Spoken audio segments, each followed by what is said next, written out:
Leah here. Welcome if you're new, and if you're already a subscriber, thanks for coming back. If you are not a subscriber, I would love for you to subscribe. That way you will get notified every single time that I upload a new video.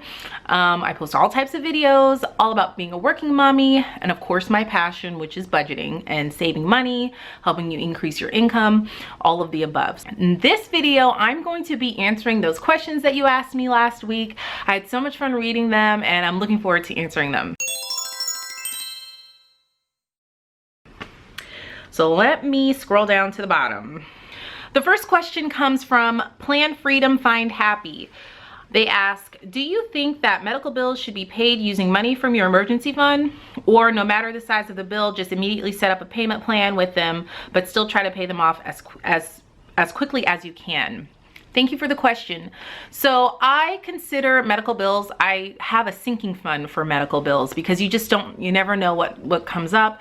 And I mean, no matter how healthy you are, I think if you can afford it, always add a sinking fund for medical bills in your plan in case something arises, because with insurance changing so much and sometimes things are covered and sometimes things are not, you never know when you have to come out of pocket.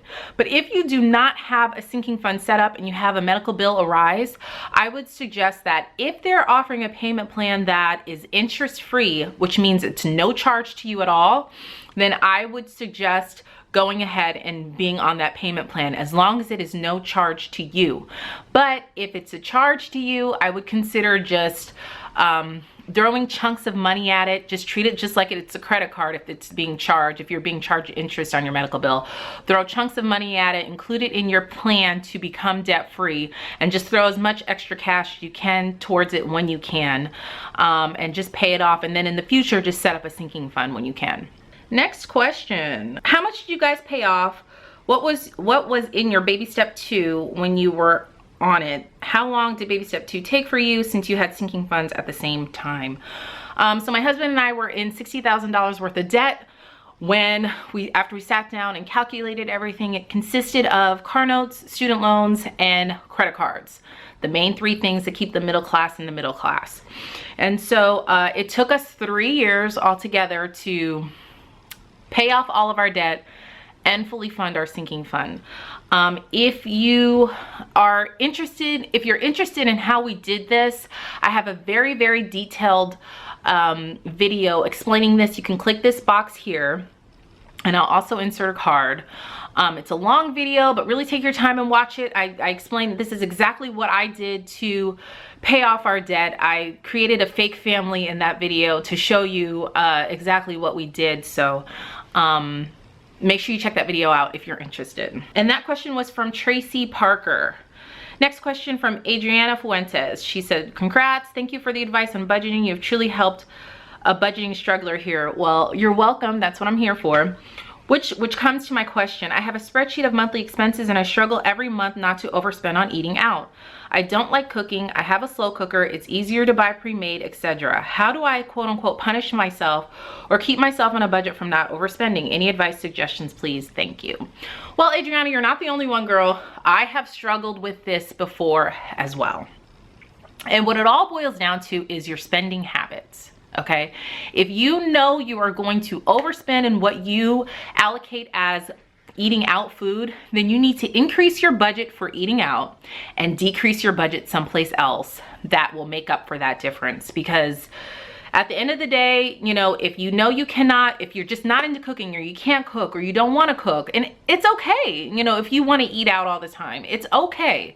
Okay, but you have to make up for that difference in another budget. So for instance, if you have some sort of personal allowance, maybe you want to cut into that, or if you could cut your cable in half or cut your cable altogether, or your internet bill, or your utility somehow. And if you're interested in how we cut our cable bill and internet bill in half, you can click this box here. I made a video about that. You need to make up for it somewhere else, because if you know you're going to spend that much money on eating out, then it is what it is. You need to allocate that money to eating out and then make up for it by reducing your expenses elsewhere. Sorry, my glasses are smudgy and it's driving me crazy. That's better. Okay, the next question is from Making It McGee. Congrats on 5,000 subscribers. Thank you. My question is, I'm a new YouTuber with 21 subs. When did you start YouTube, and how long did it take you to get 100 subs, and please sub my channel. I will definitely check your channel out. I actually uploaded my first, my YouTube account is old. I've had it since 2009. I uploaded my first video back in 2013, and I really wish I would have stayed on it back then. Lord knows where I would be by now, but at that time I had just gotten pregnant with Eva, and it was just too much for me to try to even think about figuring out YouTube. So fast forward, I posted my first video in August of 2015, and it's been a whirlwind from there. I think it took me a little over a month to get my first 100 subscribers. I actually have a little notepad. I call it my YouTube notebook, and I write down every time I get another 500 subscribers. I write down the date, and it just lets me know how far I'm coming and how much you guys are liking my content if you're subscribing and stuff. So yeah, but that's how long it took me. And I definitely have some advice for YouTube. I have some videos coming up in the future. I mean, I'm not a massive, huge YouTuber at all, but I just plan on giving some advice that works for me in the future. Next question. What are your favorite budget channels to watch? I think I got this question a couple of times. This is from Living Weird. Okay, so off the top of my head, my top 3 YouTube budget channels, well, my top 5 would be, of course, the former Mrs. Jones. I love Christy. I love her channel. We did a collab together about saving time and money in the kitchen. You can click this box here if you haven't seen it, and I will also insert a card. I love His and Her Money. If some of you don't know, my husband and I did an interview with them. They interviewed us about our debt-free journey. I will leave a link to the podcast down below. Love their channel and the information and the message that they're spreading. Another couple that I really, really like is Mike and Lauren. I love their philosophy and their take on money and how to live their life. Really, really cool couple. And of course, I love Dave Ramsey's channel, and I love Clark Howard. Those are my 2 favorite financial gurus that I follow their philosophy and their financial lifestyles. Okay, next question. Yay for 5,000 subscribers. Love the working mom and nitty-gritty financial content that you post. We're debt-free except our mortgage. We're stacking funds for our emergency fund and have a new car replacement fund. Our cars are over 10 years old. Woo woo! Welcome to the 10-year-old plus car club. That's the club that my husband and I are in. But at least the car's paid for. When will you know it's time to replace your car? Is it when your car fund hits a certain amount, or when you get a large repair bill that doesn't seem worth it? Great question. Actually, my husband and I had this conversation not too long ago because I kind of had a big car bill come up, and I had to get new tires on my car, you know, and we're constantly like kind of measuring that when we're gonna make that plunge to get a new car, or a new car to us. I'll never buy a brand new car again, by the way.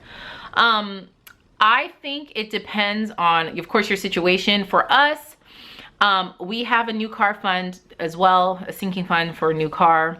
I'm not waiting for a certain amount, but if it gets to the point where the repairs and the money that we're putting into the car outweighs the actual value of the car, or what I would get back if I sold it or traded it in, that's when we would probably make that plunge. And whatever was in whatever's in our car sinking fund at the time is what our budget will be for a new car. So that's the advice that I give. Thank you for your question. Next question: what inspired you to become financially responsible? Well, I mean, after I was introduced to Dave Ramsey and Crown Ministries, it just opened up my eyes, and it just, from there, I just was inspired by it. You know, I worked in accounting at the time, and I saw how the company that I was working for was working their way out of debt, and I just decided to apply those same principles in my real life, and it is life-changing, guys. I mean, if you follow the steps and create a plan, you guys, anybody can accomplish it. It is so powerful, and that's why I made my channel. I just want everybody to be able to live a debt-free life, because there's so much misinformation out there about debt and why you need debt, or why you need to have a high credit score and all that. So It's powerful. That's pretty much what inspired me. And I knew that I wanted to have children one day, and that really inspired me because I wanted my husband and I to just be able to provide for our family and live the lifestyle that we want to live. Thank you for your question, Natalie. Okay, the next question comes from Belinda. Can you do more mommy stuff? Love your channel. Definitely, Belinda. I have lots of mommy stuff coming up, especially working mommy stuff, so stay tuned. Tracy Parker asks, I just found your channel a few days ago and I love it. Thank you so much for your Excel templates and all of your financial information. You're welcome. It is so helpful, and I'm starting to use Excel and sinking funds because of your videos. Congratulations on reaching 5,000 subscribers. You deserve it. Aw, Tracy, that gave me a tear. Thank you so much. Next question is from Beauty Bargains. Do you have any tips on saving money on things for small children? I have a daughter that I believe is around the same age as one of your daughters, and I just feel like we spend a ton each month on daycare, clothes, foods, diapers, etc. I realize some of this is unavoidable, but I wondered if you had any ways on cutting back on some of these costs. I totally understand. Beauty Bargains. Trust me, girl, I know.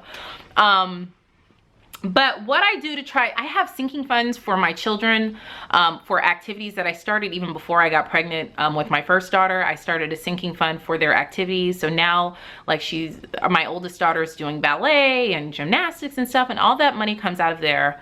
Another thing is for daycare, it's like, it is what it is. You can't really save on that. But as far as like diapers go, definitely look at joining Amazon Moms, getting on their prescription programs. It cut the cost of like diapers and wipes and stuff like that down quite a bit. Try to buy in bulk as well if you can, because that cuts down on costs.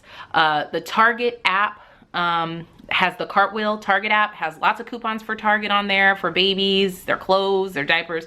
Just always look to cut coupons to I do electronic coupons because I don't have time to really clip coupons, but I'm always looking for that. And then start a sinking fund if you can for your children. I have a sinking fund for their clothes. I mean, they have a personal allowance as well in our budget that I use to buy them certain stuff throughout the month.